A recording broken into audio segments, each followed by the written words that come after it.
اگر ہم شرک کرنے والے لوگوں کے مزاج کو دیکھیں نا، ان کے مزاج، ان کی فکر، ان کی سوچ کو، تو وہ جس کی پوجا پاٹ کرتے ہیں نا اس کے بارے میں انہوں نے ضرور کوئی ماورائی طاقتیں ان کے پاس اس طرح کی چیزیں پھیلائی ہوتی ہیں کہ جی فلاں بت ہے اس کے پاس یہ طاقتیں ہیں، فلاں کے پاس ان کے بارے میں یہ افواہیں ہوتی ہیں۔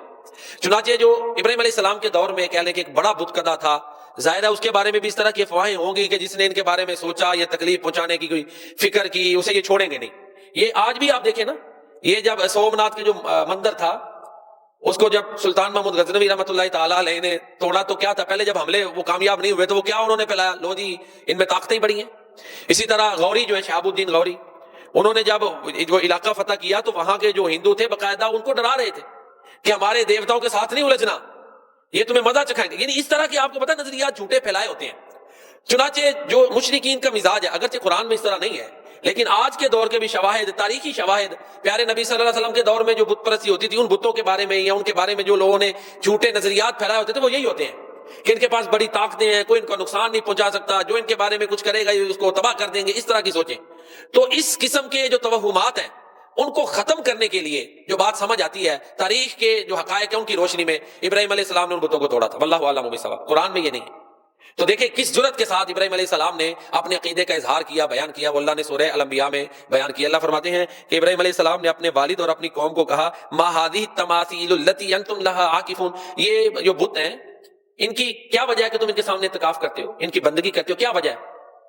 تو آگے سے انہوں نے جواب دیا قالوا وجدنا آباءنا لها عابدین، قوم نے یہ کہا کہ ہم نے اپنے آباء و اجداد کو اس طرح پایا ہے کہ وہ ان کی پوجا کرتے ہیں۔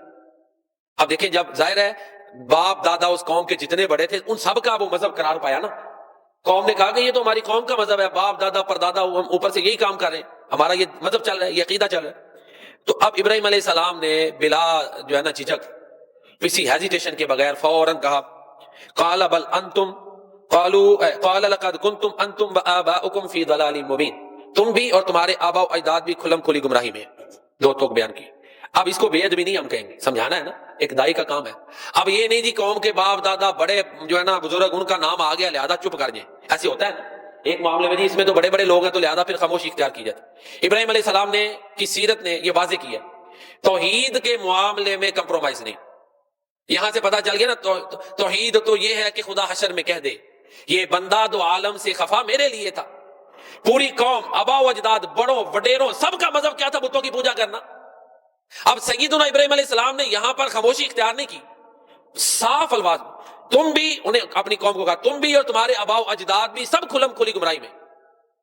اب ظاہر ہے انہیں سمجھ آ چکی تھی کہ یہ بت کچھ نہیں کر سکتے۔ تو آگے سے پھر قوم والوں نے ابراہیم علیہ السلام کو کہا اجئتنا بالحق ام انت من اللاعبین، کیا آپ کے پاس کوئی دلیل ہے کہ یہ آپ صرف مذاق کر رہے ہیں؟ تو ابراہیم علیہ السلام نے کہا بل ربکم رب السماوات والارض الذی فطرہم وانا علی ذلکم من الشاہدین، دلیلیں نہیں لمبی چوڑی دی، بس یہ کہا کہ تمہارا رب وہ رب ہے جو آسمانوں اور زمین کا رب ہے، یہ دلیل دی ہے جس نے ان کو پیدا کیا۔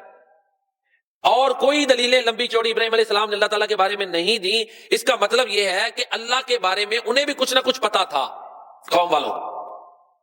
وَأَنَا عَلَىٰ ذَلِكُم مِّنَ الشَّاهِدِينَ، اور میں اس پر گواہ ہوں کہ تمہارا رب وہ ہے جو آسمانوں کا رب ہے، جو زمین کا رب ہے، جس نے ان کو پیدا کیا ہے، جو خالق ہے۔ اب اللہ کے علاوہ کوئی بھی خالق نہیں، یہ سبھی مانتے ہیں، اکیلا اللہ ہی خالق ہے۔ یہ جتنے بھی الہامی ادیان ہیں جو اللہ کو مانتے ہیں کسی بھی ذرائع سے، وہ خالق اکیلے اللہ کو ہی مانتے ہیں کہ وہی پیدا کرنے والا۔ تو لہٰذا یہ ابراہیم علیہ السلام نے دلیل دی۔ اس کے بعد پھر قرآن نے مزید واقعات نہیں بیان کیے، بلکہ اب وہ جو بتوں کے بارے میں انہوں نے خوف پھیلایا ہوا تھا اس کا علاج ابراہیم علیہ السلام نے کیا۔ انہوں نے کہا کہ تم جاؤ، قوم والوں سے کہا کہ تم جاؤ، میں تمہارے ان بتوں کو جو ہے نا ان قریب علاج کروں گا۔ لَأَكِيدَنَّ أَصْنَامَكُمْ بَعْدَ أَن تُوَلُّوا مُدْبِرِينَ، جاؤ ان کے بارے میں تدبیر کروں گا۔ اس کے بعد جو ہے نا ابراہیم علیہ السلام نے قرآن بیان کرتا ہے فَجَعَلَهُمْ جُذَاذًا إِلَّا كَبِيرًا لَهُمْ لَعَلَّهُمْ إِلَيْهِ يَرْجِعُونَ، ان بتوں کو ٹکڑے ٹکڑے کیا، ایک بڑے بت کو چھوڑ دیا تاکہ وہ اس کی طرف لوٹے۔ اب قوم والے جب واپس آئے تو انہوں نے دیکھا تو بت جو ہے نا وہ تو ٹوٹے پڑے ہوئے۔ انہوں نے پوچھا کہ یہ کس نے کیا ہے؟ من فعل هذا بآلهتنا انه لمن الظالمین، وہ بڑا ظالم ہے، معاذ اللہ۔ انہوں نے کہا کہ جس نے ہمارے بتوں کے ساتھ یہ کیا وہ بڑا ظالم ہے۔ اب دیکھیں قالوا سمعنا فتى، ہمیشہ کسی قوم میں انقلاب نوجوان لاتے ہیں، اور یہ واقعہ ابراہیم علیہ السلام کی جوانی کا واقعہ ہے۔ قرآن کہتا ہے انہوں نے خود ہی کہا کہ ہاں ایک نوجوان کے بارے میں سنا ہے جس کو ابراہیم کہا جاتا ہے۔ تو یہ جو انقلابی اقدام تھا ابراہیم علیہ السلام نے سمجھانے کے لیے کہ یہ جو تم نے ان کے بارے میں عقیدے پھیلائے ہوئے کہ یہ بڑے طاقتور ہیں، یہ تباہ کر دیں گے، ان کو کوئی نقصان نہیں پہنچا سکتا، جو ان کو مانے گا نہیں وہ تباہی میں چلا جائے گا، ان بتوں کے بارے میں جتنے نظریات تھے ابراہیم علیہ السلام نے بتوں کو توڑ کے سب کو پاش پاش کر دیا. ان کے لیے ایک ضرب کاری جو ہے نا وہ ثابت ہوئی. لیکن اس کے باوجود پھر بھی قوم والے ہدایت کی طرف مائل نہیں ہوئے. ابراہیم علیہ السلام کو بلایا گیا، پوچھا انت فعلت ھذا بآلہتنا یا ابراہیم، سب لوگوں کے سامنے پوچھا کہ ابراہیم کیا تم نے ہمارے بتوں کے ساتھ معبودوں کے ساتھ یہ کیا ہے؟ تو ابراہیم علیہ السلام نے الٹا ان کو کہہ دیا قال بل فعلہ کبیرہم ھذا فاسألوہم ان کانوا ینطقون. یہ بطور الزام بھی ہوتا ہے سوال کرنے کے لیے کہ بلکہ تمہارے اس بڑے نے کیا ہے. اگر یہ پوچھ سکتے تو ان سے جو ہے نا وہ سوال کر لو کہ کیا ان کے بڑے نہیں ہے، کہ ایک سوال کا انداز ہے. یہ نہیں کہ الٹا اس کو ہم کہیں کہ کاؤنٹر کویسچن یہ سمجھ آتی ہے، کیونکہ انبیاء تو سب سے زیادہ سچے ہوتے ہیں، کہ جواب دینے کی بجائے یہ الٹا کہہ دیا کہ یہ بڑا ہے، ان کی ٹانگیں ٹوٹی، ان سے پوچھ لو کس نے کیا. اب ظاہر ہے وہ تو ان کو دیوتا مانتے تھے نا، طاقتیں مانتے تھے کہ ان میں بڑی بڑی طاقتیں ہیں. اب ساتھ ہی خود ہی ان کی زبان سے اعتراف ہو گیا تو وہ کہتے ہیں فرجعوا الی انفسہم فقالوا انکم انتم الظالمون. سوچ سوچ کے اپنے آپ کو کہتے ہیں کہ تم ظالم ہو، تم غلط اپنے بارے میں. ثم نکسوا علی رؤوسہم، پھر سر جھک گئے. لقد علمت ما هؤلاء ينطقون، کہتے ہیں ابراہیم تمہیں پتہ یہ بول نہیں سکتے علیہ السلام. اب دیکھیں سارا جو بیانیہ تھا وہ تو ثابت ہو گیا. جو ابراہیم علیہ السلام نے یہ سارا اتنا رسکی اقدام کیا یہ ثابت کرنے کے لیے کہ وہ بول نہیں سکتے، وہ اپنا دفاع نہیں بت کر سکتے، وہ بچا نہیں سکتے. جو نہ بول سکتے ہیں، نہ سن سکتے ہیں، نہ اپنا دفاع کر سکتے ہیں، نہ کسی کی مدد کر سکتے ہیں، اب ان کی پوجا پاٹ کیوں ہونی ہے پھر سب یہ. تو اب چاہیے تو یہ تھا کہ سارے لوگ مان لیتے، لیکن ماننے کی بجائے پھر قال افتعبدون من دون اللہ ما لا ينفعكم شيئا ولا يضركم. ابراہیم علیہ السلام کو جب انہوں نے کہا نا کہ تمہیں پتہ نہیں بول نہیں سکتے، تو ابراہیم علیہ السلام کہتے ہیں تم پر بھی افسوس ہے، تمہارے معبودوں پر بھی افسوس ہے جو نہ نفع دے سکتے ہیں نہ نقصان دے سکتے ہیں، تم ان کی پوجا کرتے ہو. اف لکم ولما تعبدون من دون اللہ افلا تعقلون. اب قوم نے سمجھنے کی بجائے ابراہیم علیہ السلام کو ہی سزا دینے کی، ان کے نزدیک سزا دینے کی ٹھان لی کہ ابراہیم علیہ السلام کو معاذ اللہ عبرت کا نشان بنائیں.